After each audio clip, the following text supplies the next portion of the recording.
Ajá, Gabriel Vera de este lado. El día de hoy les voy a explicar un poco sobre la estructura del enlace metálico y las propiedades de los metales, es decir, aquellos compuestos o aquellos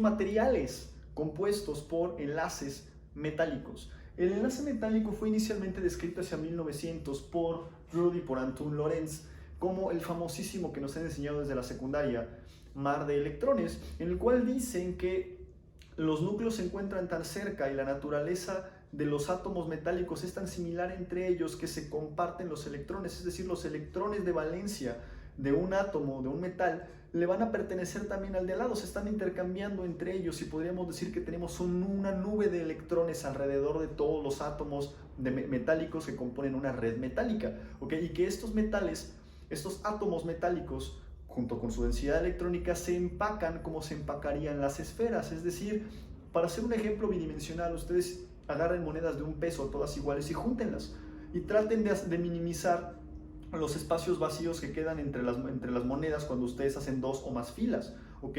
Eso se le conoce como factor de empaquetamiento. Mientras más pequeños sean estos huecos, mayor será el factor de empaquetamiento y por ende mayor será la densidad de nuestro cristal, ¿ok? En este caso de nuestro metal, ¿vale? En particular, la manera en la que se apilan las esferas, que ya este sería un ejemplo de tridimensional, si ustedes tienen pelotas de tenis, pelotas de golf, de ping pong o de lo que sea, si ustedes las apilan, se darán cuenta que la conformación que típicamente se hace es aquella en la cual se minimizan esos espacios vacíos, ¿ok? Justamente para maximizar en la mayoría de los casos, no en todos, el empaquetamiento, ¿ok?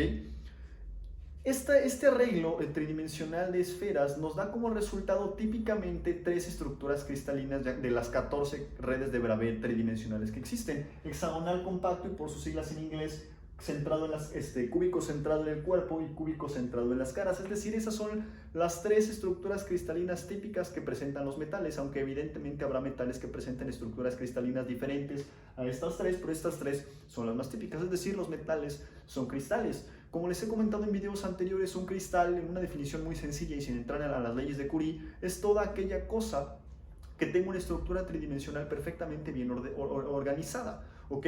Y bueno, de acuerdo a las leyes de Curie, la difracción y bla, bla, bla, pero sin entrar mucho en detalles, ¿ok? Es eso, que tenga una estructura tridimensional perfectamente bien organizada. Por ejemplo, el vidrio no la tiene, el vidrio es amorfo, ¿ok? Porque tiene dislocaciones, pero es translúcido. Es decir, puedes tener un cristal y no necesariamente va a ser translúcido, ¿ok? Por ejemplo, los metales son cristales y no son translúcidos. El vidrio no es un cristal y sí es translúcido. El cuarzo sí es un cristal y sí es translúcido. En fin, para no entrar más en detalles. Entonces, esta es la manera en la que se arreglan los metales y esa es la manera en la que nosotros podemos describir el enlace metálico, es decir, como una nube de electrones. Y si bien se ha evolucionado un poco la concepción del enlace metálico, la mejor manera de describir las propiedades de un metal es así. Los electrones de valencia de un átomo pueden moverse de manera libre, ¿ok? En regiones de equipotencial o con la misma energía, ¿ok?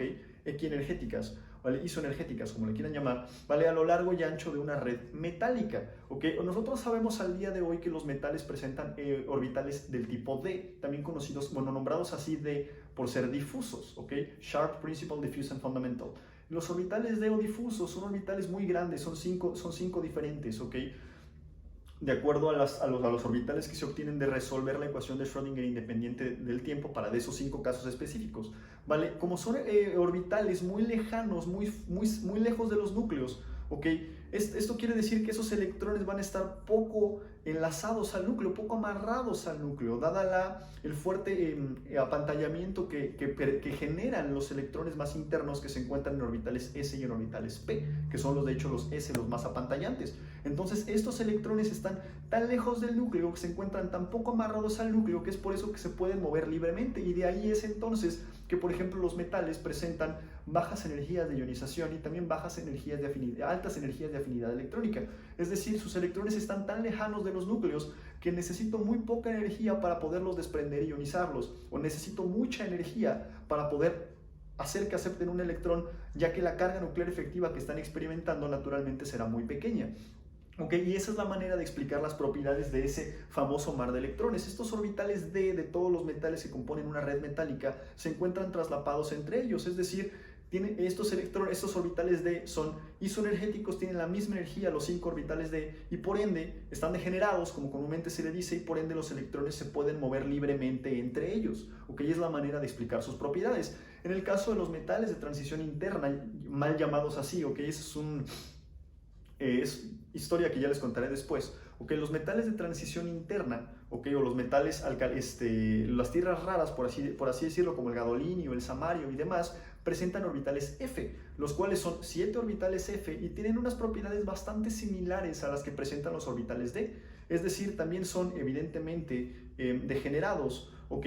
Se encuentran traslapados entre ellos, son muy difusos, es decir, los electrones que se encuentran ahí están muy lejos de los núcleos, ¿ok? Están poco apantallados, están muy apantallados estos electrones, ¿ok? Y por ende van a tener propiedades bastante similares a las de los metales de transición en términos de lo siguiente. ¿Cuáles son las propiedades de estos metales? ¿Ok? Son dúctiles, es decir, puedo hacer cables con ellos, son maleables, puedo doblarlos sin romperlos.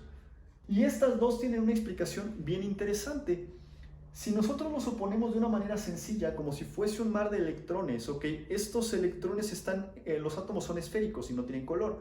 Están dispuestos los electrones de valencia, todos los electrones de los átomos, de manera simétrica alrededor del átomo. Eso quiere decir que son esferas perfectas cada uno de los átomos. Y si yo muevo un átomo hacia abajo o hacia arriba, dado que son esferas y no tienen lados, van a interactuar siempre de la misma manera. Es decir, los enlaces metálicos no son direccionales.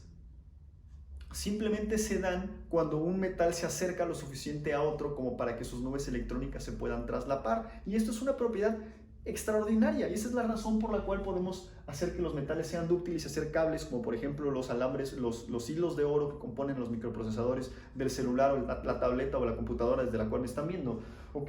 Y que sean tan maleables porque no son direccionales. Entonces yo puedo moverlos prácticamente de manera libre, ¿ok? Sin riesgo de romperlos. Naturalmente el material se va a fracturar, voy a crear microfracturas, va a empezar a fatigarse. Es eso, la acumulación de microfracturas hasta que eventualmente se vaya a romper. Pero, por ejemplo, el dióxido de silicio o el cuarzo, que también son cristales, no tienen esta propiedad, no son maleables y no son dúctiles porque sus enlaces sí están perfectamente direccionados. Es decir, tienen una dirección específica en la cual tienen que estar, y si yo intento violar este ángulo, naturalmente los voy a romper. Contrario a los metales, justo por la naturaleza de este mar de electrones. Si lo quieren una explicación más avanzada, sería la naturaleza de los orbitales D. Los orbitales D están dispuestos alrededor del átomo, ¿ok? Son 5, ¿ok? Son muy grandes, son muy difusos, y entonces a lo mejor yo no me podré traslapar de manera adecuada con el orbital DZ cuadrada, pero sí con el DX, XY o XZ o algún otro, y es por eso que puedo tener esa flexibilidad. Y en el caso de los metales transición interna, llamados de transición interna, ¿okay? O las tierras raras, ¿okay? Pues bueno, tengo más orbitales, tengo un poco más de flexibilidad. Dada la naturaleza de estos orbitales D difusos y que los electrones están poco atraídos al núcleo, los metales típicamente conducen la electricidad extraordinariamente bien. Naturalmente variará un poco de metal a metal, ¿okay? Siendo el oro el mejor conductor de electricidad, pero en general sus conductividades son bastante más elevadas que cualquier otro material que puede haber, ¿vale? Y en el caso de la conducción de calor es prácticamente muy similar, son muy buenos conductores de calor, ¿vale? Tienen altas temperaturas de fusión, es decir, sus temperaturas de fusión típicamente suelen ser superiores a los 300 grados Celsius, a excepción de algunos de los metales de la primera familia, como por ejemplo el sodio, el potasio, el rubidio, ¿okay? O el mercurio, que por cierto a temperatura ambiente es líquido. Y después, bueno, en otro video les voy a explicar la razón por la cual el mercurio es líquido y por qué el oro y el cobre tienen color y los demás no.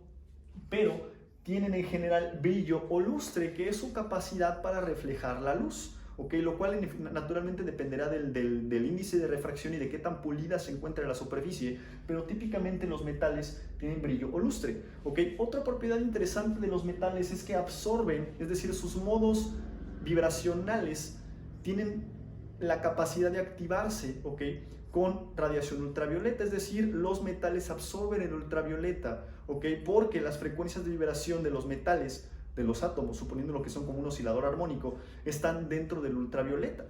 Y esa es la razón por la cual, por ejemplo, cuando ustedes salen de sus casas y tocan un barandal, puede hacer frío, pero si el barandal está al sol, el barandal está caliente, porque la radiación ultravioleta que está llegando, ¿ok?, la están absorbiendo y eso hace que aumenten sus modos vibracionales, ¿ok?, empiecen a vibrar con mayor temperatura, y al final del día la temperatura no es otra cosa más que la energía cinética promedio de los átomos o moléculas que componen a mi estructura. Nótese que energía cinética hace referencia a la energía vibracional, rotacional y traslacional. Si bien en este caso no podemos tener traslaciones, sí podemos tener grandes cantidades de vibración, y a mayor vibración entonces mayor temperatura, ¿vale? Y esa es la razón por la cual los carros suelen estar calientes, pese a que no hace mucho calor en el medio ambiente. Nosotros no sentimos calor, ¿vale? Otra propiedad interesante, y eso es de acuerdo al modelo de Dulong-Petit, que se basa en la equipartición de la energía, okay, de la cual voy a hablar después, la capacidad calorífica molar a presión constante de los gases, okay, Cp molar de los gases, de los metales, es,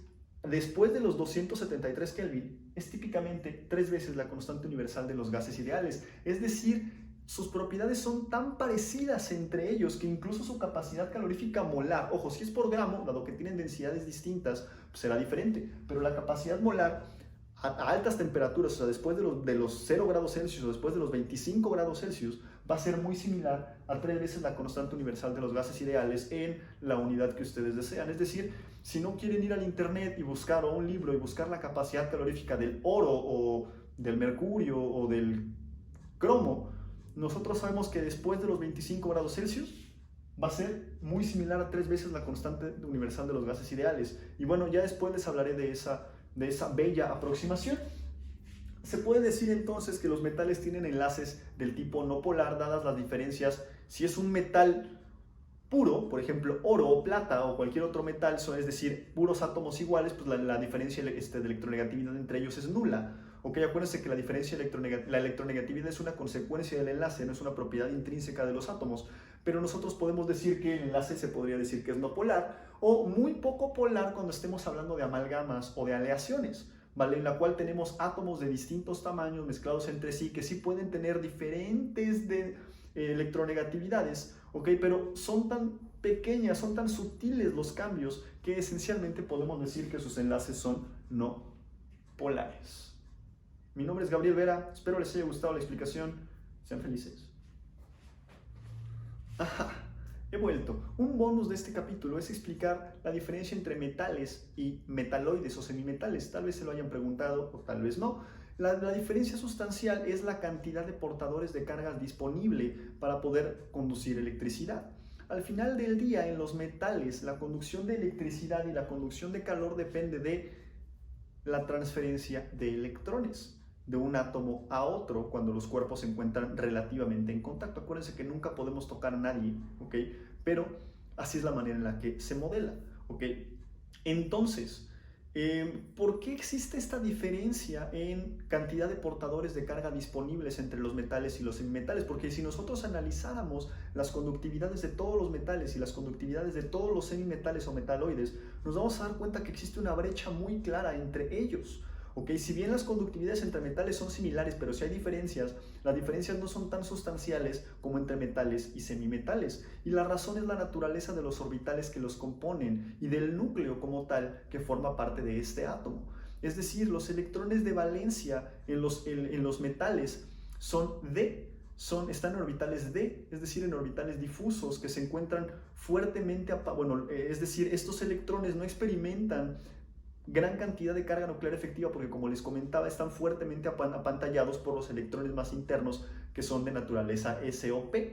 ¿Okay? Esto quiere decir que la carga nuclear efectiva, repito, es baja y por ende la movilidad de estos electrones es mucho más alta. En el caso de los metaloides, ¿okay?, como por ejemplo aluminio y demás, los electrones de valencia no se encuentran en orbitales D, se encuentran en orbitales P, que son un poco más penetrantes que los D, ¿ok?, y son naturalmente menos difusos, es decir, los electrones están más amarrados al núcleo, utilizando una expresión un poco coloquial, y por ende tienen menor movilidad comparados con los electrones que se encuentran en un orbital D.